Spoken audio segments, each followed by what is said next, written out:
High guys, I am Khushi and welcome back to our channel Khushi ka Swad. तर guys, आज आपल्या चॅनलमध्ये चिकन करी होणार आहे. त्या दिवशी टाकलेल्या व्हिडिओमध्ये सर्वांचेच असे कमेंट आले होते की लॉंग व्हिडिओ टाक. त्यासाठी तुमच्यासाठी हा लॉंग व्हिडिओ घेऊन आली.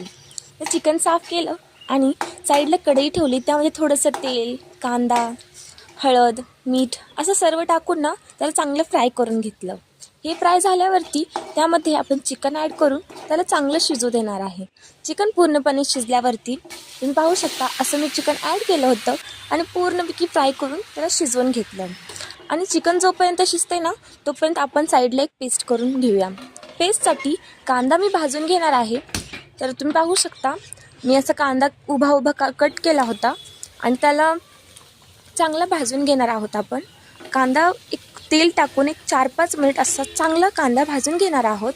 कांदा भाजून घेतल्यावरती आपण त्याच्यामध्ये लसूण आणि अद्रक हे सुद्धा कापून त्यामध्ये ॲड करणार आहोत आणि त्यालाही भाजून घेणार आहोत. हे सर्व जे काही आपण इन्ग्रेडियंट टाकलेले आहेत त्याला चांगलं भाजून लाल रंगावरती परतून घेतल्या. मिक्सरच्या जारमध्ये याची आपण पेस्ट बनवून घेणार आहे. तर आपण ह्या ज्या इन्ग्रेडियंटला भाजलं होतं त्याला एका मिक्सरच्या जारमध्ये काढून त्याची आपण छान पेस्ट बनवून घेतोय. तोपर्यंतच साईडला कढई ठेवून कढईमध्ये थोडंसं तेल ॲड केलं. तेल ॲड केल्यावरती त्यामध्ये थोडे खडे मसाले ॲड केले. खडे मसाल्यांमध्ये तेजपत्ता, दालचिनी, मोठी इलायची आणि हे सर्व थोडंसं तळल्यावरती त्यामध्ये आपण बनवलेली पेस्ट मी ॲड केली. आणि पेस्ट ॲड करून त्याला आपण थोडंसं 10 मिनिट त्याला आपण छान भाजून घेणार आहोत. आणि ते छान भाजते तोपर्यंत आपण दुसरी पेस्ट तयार करून घेणार आहे. तर दुसऱ्या पेस्टसाठी थोडंसं खोबरं आणि टोमॅटो असं मिक्सरमध्ये काढून घेतलं आणि त्यामध्ये ना ती पेस्ट पूर्ण ॲड करून घेतली. आणि तुम्ही पाहू शकता मी ती पूर्ण पेस्ट अशी ॲड करून त्याला मिक्स करून घेतलं. आणि अशी मिक्स होतीये पेस्ट तोपर्यंत आपण त्यामध्ये थोडंसं नमक टाकणार आहे. नमक ॲड केल्यावरती त्यामध्ये हळदी पावडर, लाल मिर्च पावडर, गरम मसाला, मटन मसाला, चिकन मसाला असे सर्व मसाले त्यामध्ये मी ॲड केले.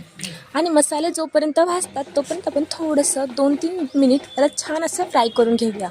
आणि थोडंसं तेल असं सेपरेट होईल ना तोपर्यंत मसाल्याला छान असं भाजून घेतलं. तुम्ही पाहू शकता असे आपण मसाले छानपैकी भाजून घेत आहे. आणि मसाले भाजून झाले की त्यामध्ये आपण सर्व चिकन ॲड करणार आहोत. आणि चिकनला असं त्या मसाल्यामध्ये थोडंसं गरम असं फुल गॅस करून फ्राय करून घेणार आहे. आणि असं पूर्ण मिक्स करून घेतल्यावरती ना थोडंसं पाणी आपण त्यामध्ये ॲड करू आणि असं उकळी काढून घेऊ. आणि उकळी जोपर्यंत निघते आहे ना तोपर्यंत